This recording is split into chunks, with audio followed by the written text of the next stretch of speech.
Hello everyone, good morning. কেমন আছো তোমরা সবাই? আশা করছি সবাই অনেক সুস্থ আছো, ভালো আছো। আমার নতুন আরও একটা ভিডিওতে তোমাদের অনেক অনেক ভালোবাসা, অভিনন্দন। তো আজকের দিনটা একদম সকাল থেকেই শুরু করছি, নতুন একটা দিন, নতুন একটা সকাল।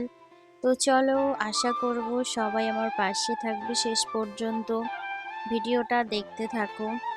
যারা আমার নতুন বন্ধু তারা অবশ্যই আমার চ্যানেলটাকে সাবস্ক্রাইব করে পাশে থেকো।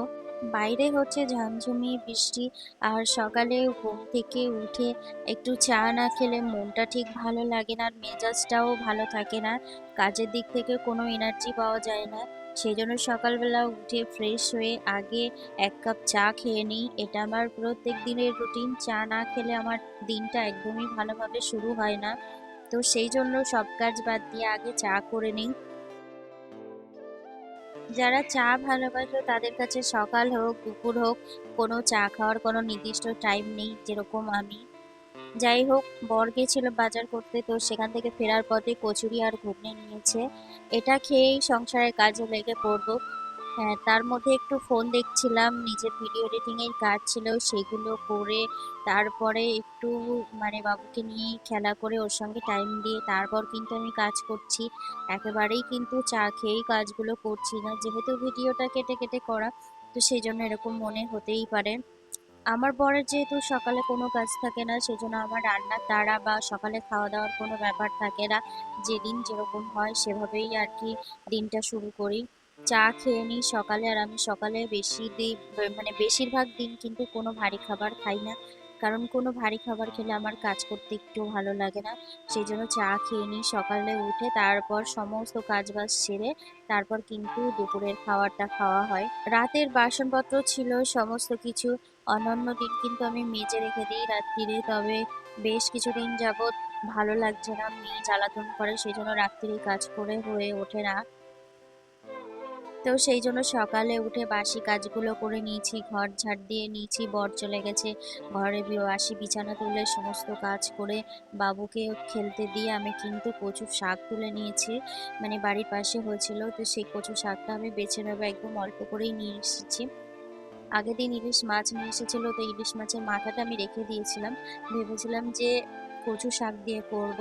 তো নিয়ে আসা হচ্ছিল না, বাড়ির সামনে বেশ সুন্দর কচু শাক হয়েছে, তো আজকে সাহস করে নিয়ে এসেছি। জানি না কেমন হবে, মুখ চুলকাবে কিনা জানি না। রান্না করে যখন আর কি কচু শাকটা আমি বাছছিলাম, তখন কিন্তু হাতে হালকা হালকা চুলকাচ্ছিল। যেহেতু আমার অ্যালার্জি আছে, সেই জন্য চুলকানোর ভয়টা একটু বেশি। তারপরেও কিন্তু যখন রান্না করে খেয়েছিলাম তখন কিন্তু একটু একটু গাল চুলকাচ্ছিল আর কি, তবে খেতে ভালো হয়েছিল। কচু শাক কিন্তু অনেক রকম ভাবেই রান্না করা যায়, এক একজন এক এক রকম ভাবে রান্না করে। আমি কিন্তু কোনো সময় কচু শাক রান্না করি না, এই যে চুলকানোর ভয়তে কিন্তু আমি কোনো সময় রান্না করি না। তো যেহেতু ইলিশ মাছ নিয়ে এসেছিল বর, তো ইচ্ছা গিয়েছিল যে মাছের মাথাটা দিয়ে কচু শাক করব। ভীষণ ভয় লাগে যেন, তো এই যে কচু শাকের এই যে গলা চুলকানোর এই ভয়টা আমার ভীষণ, সেই জন্য অনেক রকম কচু কিন্তু আমি খাই না। তো আজকে দেখি সাহস করে খেয়ে প্রথমবার রান্না করছি, জানি না কেমন হবে। আমি যেভাবে রান্না করছি সেটাই তোমাদের সঙ্গে শেয়ার করব। প্রথমে ভালো করে আর কি কচু শাকটা কেটে নিয়েছি, নিয়ে লবণ দিয়ে একটু সিদ্ধ করে নেব। অনেকে তো দেখি নারকোল তারপরে ছোলা সেদ্ধ করে রান্না করে, কেউ চিংড়ি মাছ দিয়ে রান্না করে, তবে আমি আজকে প্রথমবার রান্না করছি, জানি না কেমন হবে। খেতে তো বেশ ভালোই লাগছিল, তবে একটু হালকা হালকা মুখ চুলকাচ্ছিল। শুধু আজকে কচুর শাক করব না, সাথে মাংস রান্না করব। বর বাজার করে দিয়ে ও কিন্তু বেরিয়ে গেছে ওর কাজে। আমি কিন্তু এর ফাঁকে ফাঁকে রান্না বসিয়ে সবজি কেটে অনেক কাজ করে নিয়েছি সমস্ত কিছু। তো কচুর শাকটাকে আগে আমি সিদ্ধ করে জল ঝরাতে দিয়ে তারপর কিন্তু বাকি রান্নাগুলো করব।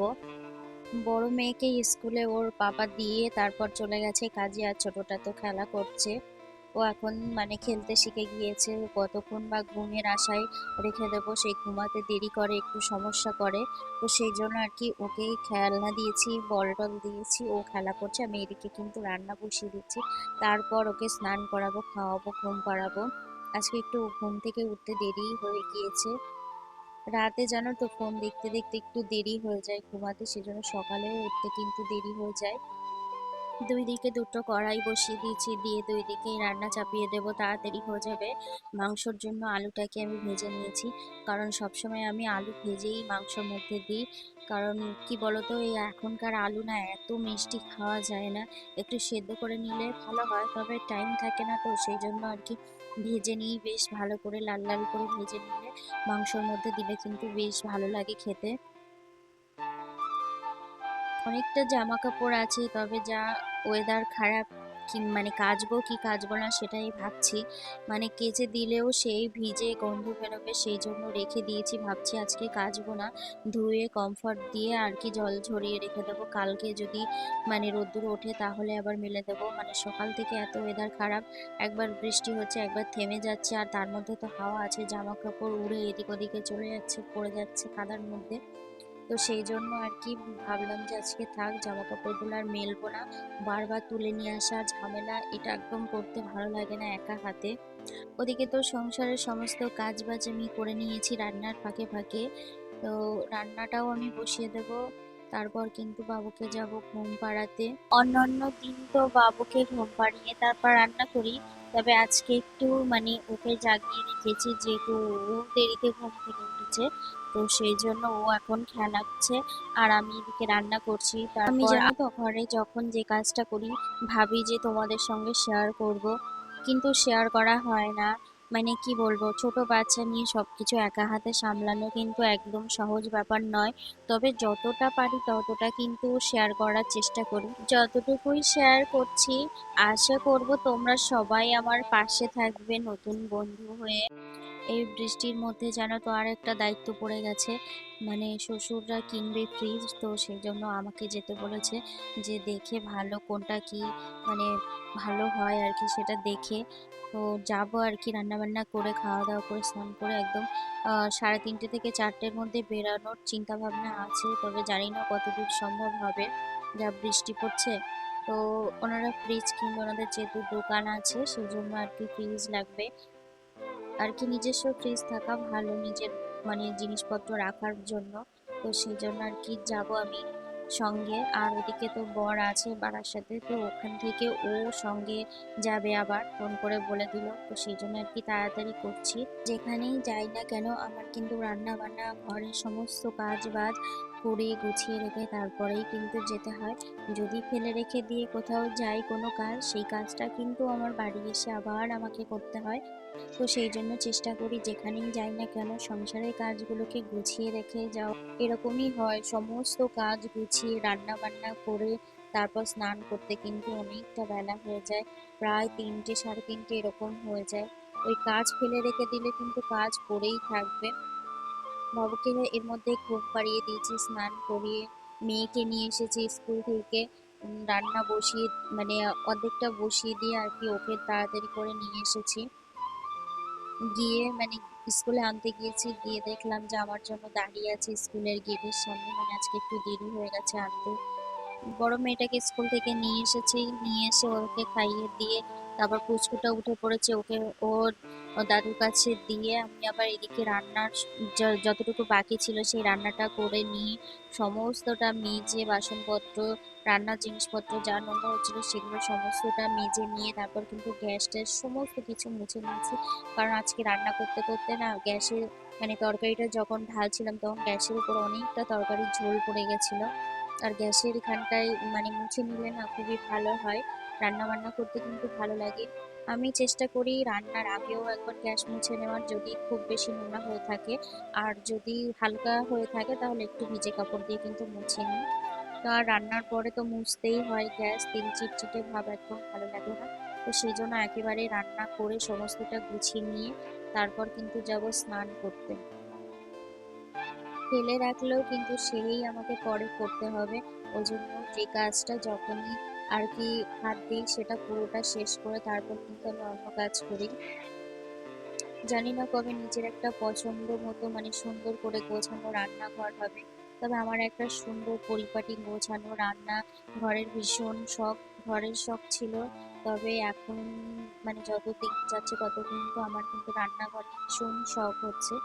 চেষ্টা করছি যে উপরে মানে দোতলার উপরে নিজের একটা পছন্দ মতো সুন্দর রান্নাঘর করতে। আর নিচে দেখছো কত মালজাল রাখা, ছোট জায়গার মধ্যে এইসব মালপত্র রাখা, তারপর রান্না বান্না করা, বাইক রাখা ভীষণ কিন্তু অসুবিধা হয়ে যায়। সেই জন্য কিন্তু আমি রান্নাঘরে কোনো রকম ইনভেস্ট করিনি, কোনো রকম টাকা পয়সা কিন্তু খরচা করে কোনো নতুন নতুন জিনিসপত্র কিন্তু আমি কিছুই কিনছি না এখন।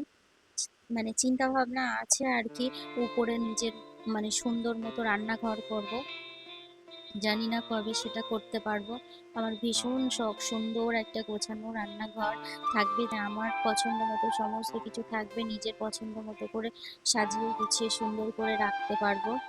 তো এরকম একটা রান্নাঘরের কিন্তু প্রত্যেকটা মেয়েরই স্বপ্ন থাকে যারা সংসারকে ভালোবাসে। সব কাজ কিন্তু আমার হয়ে গিয়েছে, শুধু এই বারান্দা ঝাড় দেবো, বাইরেটা একটু ঝাড় দেবো, তারপর স্নান করে খাওয়া দাওয়া করলেই আমার দুপুরের মতো আজকের কাজ শেষ। কাজ কিন্তু কখনোই শেষ হয় না, একটার পর একটা কিন্তু লেগেই থাকে।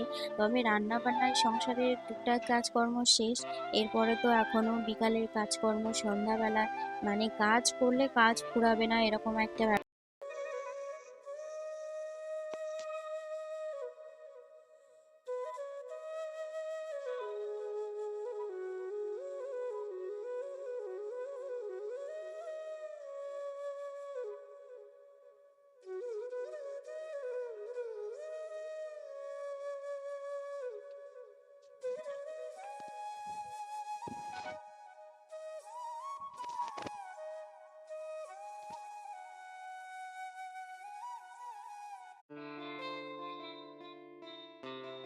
স্নান করে এখন খাওয়া দাওয়া করব।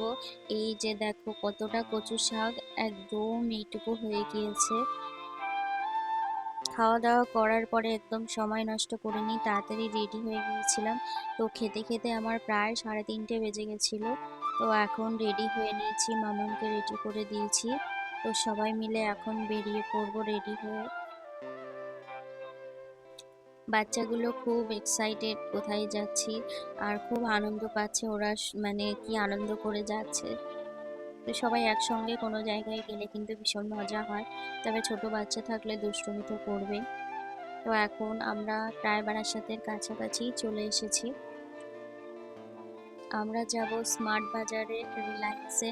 তো ওখানে এসে আমাদের একটা ফ্রিজ পছন্দ হয়েছে, মানে একটা এক চান্সে এসেই আমাদের পছন্দ হয়ে গেছিলো। তবে বেশ কয়েকটা দেখার পরে তবে যেটা প্রথমে দেখেছি সেটাই কিন্তু ফাইনাল করে নিয়েছি। তো এই যে এখানেই আছে হায়ারের, তোমাদেরকে বলেই দিলাম যে হায়ারের ফ্রিজ আমরা নিচ্ছি। তো এই যে এই মডেলটা আমাদের ভীষণ পছন্দ হয়েছে, প্রথমে এসেই আমাদের কিন্তু এই মডেলটা পছন্দ হয়েছে। যেহেতু দোকানের ব্যাপার, মালজাল অনেক লাগবে, সেজন্য স্পেসটা অনেকটাই দরকার। তো সেজন্য একদম বড় সড়ো দেখে ডবল ডোরের নেওয়া হয়েছে। সমস্ত প্রসেস আমাদের কমপ্লিট, এবার বিল করলেই আমাদের কিন্তু হয়ে যাবে। ওখান থেকে আমরা একদম বেরিয়ে সোজা একটা হোটেলে চলে এসেছি। তো সবার খুব খিদে পেয়েছে, বাইরের কোনো কিছু না খেয়ে আমরা একটা বিরিয়ানি দোকানে চলে এসেছি। তো সবাই এখন বিরিয়ানি খাবে, তো সেই জন্য সবাই নিয়ে নিয়েছে প্লেটে। খাওয়া দাওয়া করবো, খিদে পেয়ে গেছে বাচ্চাদের, ওদের আবদারেই আজকে বিরিয়ানি অর্ডার করা হয়েছে। তো খাওয়া দাওয়া শেষ, এবার বাড়ি যাব, দেখা যাক কি হয়। রাস্তায় তো প্রচুর বৃষ্টি হচ্ছিল, সেই জন্য বাড়িতে চলে এসেছি একেবারে, কোনো ভিডিও ক্লিপ নেওয়া হয়নি। বর নিয়েছে একটা পাওয়ার ব্যাংক, তো সেটাই দেখছিল এখানে।